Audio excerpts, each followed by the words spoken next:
Құрметті YouTube арнамның оқырмандары, сіздерді өзімнің каналымнан көргеніне тағы да қуаныштымын. Егер менің әңгімелерім ұнап жатырса, арнама тіркеліп, лайк басып өз пікірлеріңізді жазып отырыңыздар. Бүгінгі өтетініміз екінші бөлім Айжанның абьюзермен өткен екінші өмірі туралы. Сенім мен үміт. Айжанның өз аузынан баяндалады. Мен бір баламен ажырасып, өмірдің ащы дәмін ерте татқан әйелмін. Адамдарға, әсіресе еркектерге деген сенімім күйреп қалған еді. Екінші рет біреуге сенем, жүрегімді ашам деген ой үш ұйықтасам да түсіме кірмейтін. Бірақ өмір деген солай ғой. Күтпеген кезде, күтпеген адамды алдыңнан шығарады екен. Бір жігітпен жай ғана танысып, бір-екі рет сөйлесті. Әдемі сөйлейді екен. Мені тыңдай біледі. Жанындағы жараны байқамай емдеп жатқандай көрінді. Бірте-бірте жүрегімнің түкпірінде бір жарық жанды. Мен оған сенгім келмеді, бірақ ол менің қорғансыз күйімді, әлсіз тұсымды дәл тапты. Менің әлсіз тұсым балам еді. Балаңды өзімнің баламдай көрем. Сен енді жалғыз емессің, сені аялап өтем. Ешқандай да шаршама. Мен бармын сенің қасыңда деген сөздерімен жүрегімнің тереңіне сіңіп кетті. Өзімде емес, балам үшін сендім. Балам үшін екінші рет тұрмысқа шықтым. Сол кезде мен жалдамалы пәтерде тұратынмын. Ол да көп күтілмей басқа жердің азаматы болғандықтан менің қолыма көшіп келді. Мен жарайды деп бәріне көндім. Бәрі сол сәттен басталды. Мен жұмысқа кетем. Таңертеңнен кешке дейін жұмыс істеймін. Ол үйде отырады. Жұмысқа кірмесін бе десем, жоғары жалақысы бар жұмысқа сөйлесіп қойдым. Солардан хабар күтіп отырмын деген сияқты сылтаулармен мені сендіріп жүрді. Мен оған сенетінмін. Себебі сенуге мәжбүр болдым. Бірақ күн артынан күн өтті. Апта артынан апта өтті. Ешқандай да жұмыс жоқ. Менің тапқан ақшама күн көріп отырдым. Пәтер ақы менің мойнымда. Тамақ алу менің мойнымда. Және оның ішіп жемі, баламның ішіп жемі, ең-кешегі барлығы менің ойымда болды. Бір күндері мен өз-өзіме қарап тұрып, мен не үшін күйеуге тидім деп ойлай бастадым. Бірақ сол кезде мен әлі ештеңенің бетін ашып көрген жоқ едім. Бәрі енді басталғалы жатқан еді. Күндер зулап өтіп жатты. Мен әлі де сол жұмыс үй бала. Ол еш өзгермеді. Таңертең мені шығарып салып, кешке менің әкелген азығымды жеп жатты. Жұмыс па? Жоқ. Тағы да күтіп отырмын деген бос уәделер. Бірақ ең ауыры менің балама деген қарым-қатынасы еді. Мен жұмыста жүргенде ол балама ұрсатын. Ұрысқан былай тұрсын, кейде соғатынын да білдім.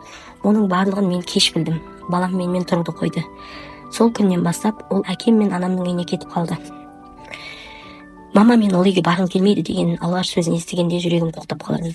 Ол тек менің емес, баламның да тыныштығын ұрлап жатыр екен. Бірақ оның барлығын мен кеш түсіндім. Бірақ сонда да мен үндемедім. Әлі де үміттендім. Себебі екінші рет ажырасуға қорықтым. Адамдардың сөзі, тағы да ажырасты деген бір ғана сөзі менің жүрегімді пышақтайтын. Өзімнің намысымды биік қойдым. Содан ол бірте-бірте ол ішімдіктен бастады. Алдымен анда-санда, кейін жиілетті. Ішсе қызғанады, ішсе себепсіз ұрыс шығарады, ішсе маған қол көтереді. Бір емес бірнеше рет. Мен үндемедім, себебі қорықтым.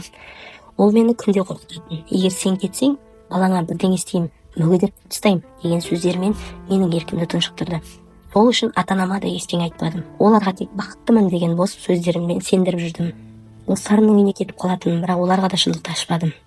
Ол ішіп алып мені ұрып, сосын кешірім сұрайтын. Сенсіз өмір сүре алмаймын, сенсіз ас батпай жатыр, үйге келші деп жалынатын. Мен тағы да сенетінмін, тағы да қайтып келетінмін. Жылдары осылай өтіп жатты. Мен жұмыс істеп, пәтердің ақшасын төлеп, тамақ әкеліп, өмірдің бар ауыртпалығын жалғыз көтеріп келе жаттым. Ал ол тек ішіп, жатып, шер күйінде өмір сүріп жатты. Достарымен, коллективімен, бір жерлерге, туған күнге, көңілді мерекелерге, барлығына барудан қалдым. Мен баратын болсам, үйде міндетті түрде айқай. Оның рұқсатынсыз ешқайда шыға алмайтынмын.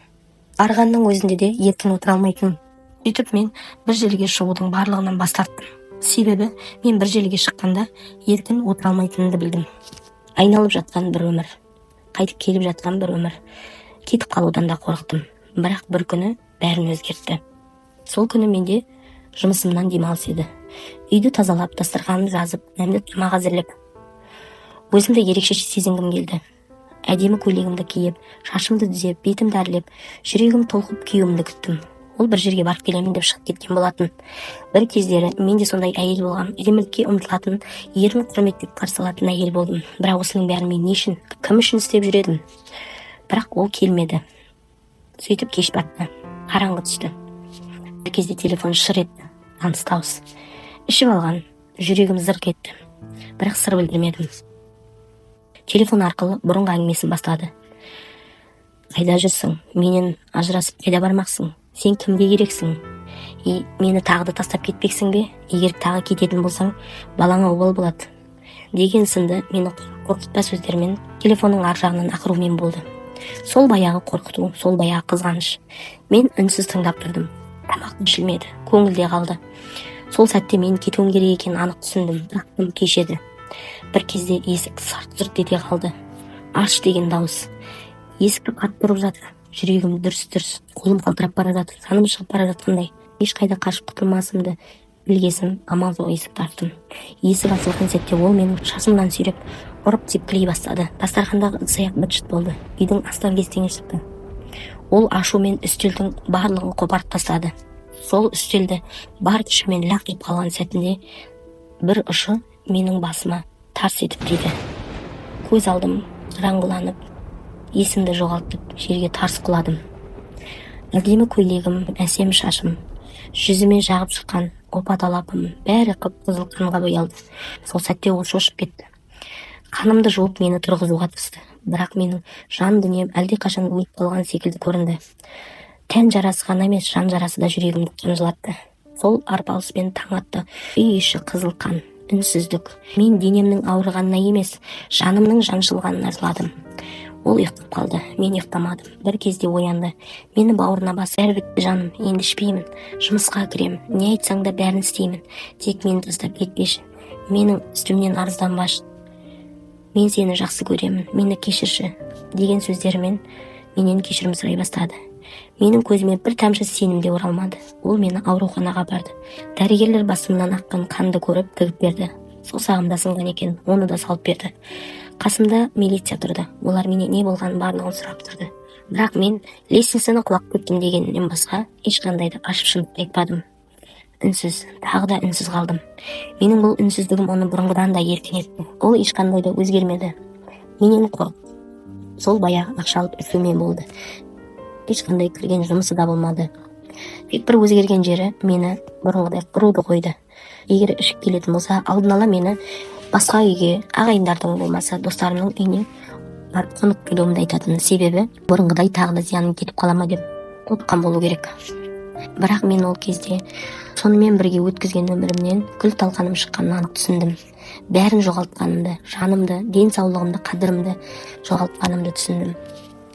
Уақыт зулап өте берді. Екеуміздің арамызда ешқандай бала болмады. Бір кездері бала көтеріп едім, бірақ тағдыр ма, жаратқанның жазуы ма, ол да тұрмады. Мен сол баяғы жұмыста жүрдім. Ол үйде жататын.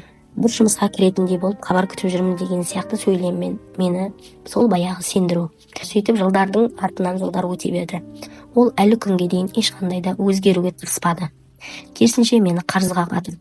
Кредит алғызды. Ал мен өзімнің еңбегіммен тапқан ақшамды оның артынан жауып жүрдім. Тапқаным жетпейді.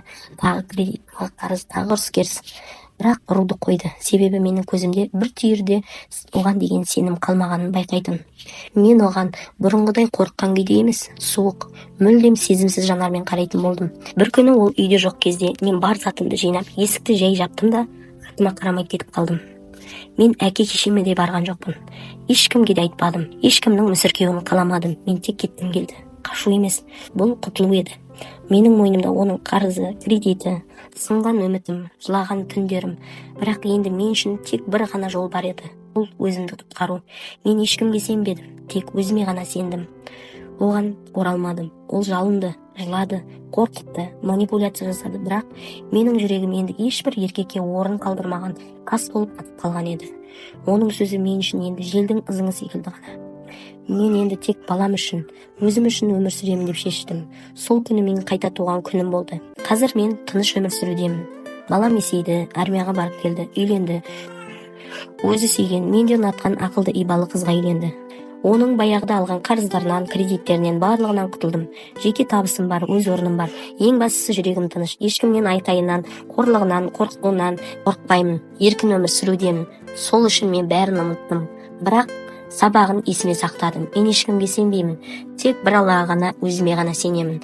Өмірде өзіңнен артық ешкім сені құтқара алмайтынын түсіндім. Ешқандай жақсы сөз, жылап сұрану, кешір мені дегеннің шындықпен еш қатысы жоқ екенін ұқтым. Мен енді тынышпын, бақыттымын, және менің ең үлкен жемісім өзімді жоғалтпай өмірді қайта жалғауым. Міне құрметті оқырман, Айжанның әңгімесінің соңын жүрекке жететін терең мағынасы бар. Осы жолдың құрбаны болып жүрген әрбір әйел затына арналған мотивациялық қорытындымен аяқтаймыз. Егер сен де дәл осындай бір жағдайдың ортасында болсаң, ешкімге айтпай жылап жүрген болсаң, кеткің келеді бірақ қайда барам деген ой мазалап жүрген болса, немесе сен кімге керексің, өлтіріп кетем деген сынды манипуляцияның құрбаны болып жүрген болсаң, бір ғана нәрсені біл: сен ешқашанда жалғыз емессің, сен әлсіз емессің, сен бәріне лайықтысың. Саған ешкім қол көтеруге, көңіліңді таптауға, сенің өміріңді ұрлауға ешкімнің де құқы жоқ. Сенің ең қымбат байлығың ол жүрегіңнің тыныштығы. Ешқашанда өзіңді жоғалтпа. Сенің қайта тұрып бастауға құқығың бар. Тіпті бәрі қирап түк қалмағандай болып көрінсе де, сенде ешқашан үміт өшпесін. Сен жарыққа ұмтылған сайын Алла саған жол ашады. Күндердің бір күні сен де тыныш ұйықтап, ертеңге қорықпай оянатын боласың. Жай ғана шыдама, керісінше құтылуға асық. Өзің өмірің үшін, өзің үшін, балаң үшін жарыққа ұмтылуға асық. Осымен Айжанның оқиғасы аяқталды. Арнамызға тіркеліп өз пікіріңізді жаза кетіңіз. Келесі әңгімеде кездескенше.